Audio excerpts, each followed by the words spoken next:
శ్రీ ధర్మేంద్ర ప్రధాన్ గారు ఆయన పదవికి రాజీనామా ఇచ్చినారు. శ్రీ ధర్మేంద్ర ప్రధాన్ గారు విదేశీయులకి తాకతుకి బారిన పడ్డారు. చాలా దురదృష్టం, చాలా తప్పు మెసేజ్ ఇవాళ యావత్ భారతదేశంలో వెళ్ళింది. శ్రీ ధర్మేంద్ర ప్రధాన్ గారు ఎడ్యుకేషన్ మినిస్టర్ అయిన తర్వాత చాలా వరకు ఎడ్యుకేషన్లో మంచి మార్పులు వస్తున్నాయి. కానీ దురదృష్టం ఏంటంటే ప్రతి ఒక్క రాజ్యంలో పేపర్ లీక్ జరుగుతూనే ఉంది.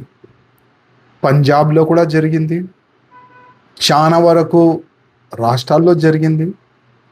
కానీ దానికి ఒక మినిస్టర్ పైన రుద్దాలే, గవర్నమెంట్ పైన రుద్దాలంటే అది చాలా తప్పు. ఎందుకంటే మినిస్టర్ కింద చాలా వరకు శాఖలు ఉంటుంది, ఎంతోమంది తప్పులు చేస్తారు.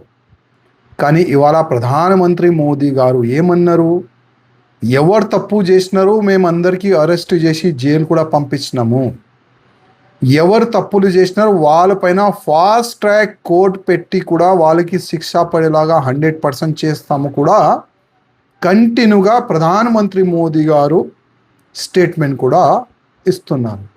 కానీ ఈ యువకులు డిమాండ్ ఏముండే, ధర్మేంద్ర ప్రధాన్ గారు రాజీనామా ఇయ్యాలే. అసలు ఈ యువకులు ఇంకా ఎవరున్నారు? మొత్తం విదేశీ శక్తులే. ఎందుకంటే దాదాపు ప్రతి ఒక్క స్టేట్ నుంచి ఫ్లైట్లో యువకులు వెళ్తున్నారు ఆ ప్రొటెస్ట్కి, ఢిల్లీ జంతర్ మంతర్కి. ట్రైన్లో వెళ్తున్నారు, బస్సులు నింపి కూడా అక్కడ పిలుస్తున్నారు. ఒక్కొక్క యూత్కి వేల రూపాయలు, లక్షల రూపాయలు కూడా ఇస్తున్నారు. దీని వెనుక మొత్తం విదేశీ శక్తులే. ఇప్పుడు గతంలో నేపాల్లో ఏ విధంగా ప్రొటెస్ట్ చేసి గవర్నమెంట్ని పాడేసినారు, ఆ ప్యాటర్న్ మన భారతదేశంలో కూడా ఇంప్లిమెంట్ చేయాలి. దానికే ఈ ఫస్ట్ ఫేజ్లో ఢిల్లీ జంతర్ మంతర్లో వీళ్ళు చేసినారు.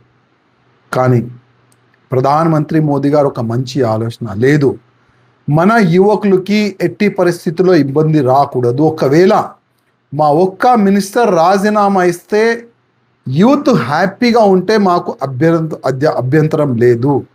అట్లాంటి ఒక మంచి ఆలోచన ఉన్న వ్యక్తి మన ప్రధానమంత్రి మోదీ గారు.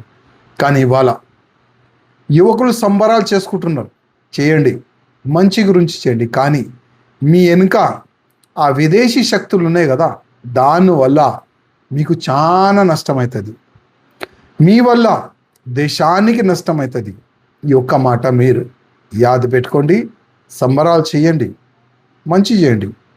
కానీ మీ వెనుక ఉన్న ఆ పొలిటికల్ లీడర్లు, కాంగ్రెస్ కానీ, ఆ పార్టీ వాళ్ళు కానీ, ఇంకా వేరే పార్టీ వాళ్ళు కానీ, వాళ్ళ ముఖాలు కూడా ముందుకు వస్తుంది. వీళ్ళు ఎన్నిసారి దేశానికి అమ్మనికి వాళ్ళు ప్రయాణం చేసినారు, కుట్ర చేసినారు, అది కూడా బయటికి వస్తుంది. కానీ ఏం కాదు, మా ధర్మేంద్ర ప్రధాన్ గారు రిజైన్ అయితే ఇచ్చినారు. కానీ ఇవాళ ప్రతి ఒక్క భారతీయుడు గుండెలో ఆయన ఉంటాడు.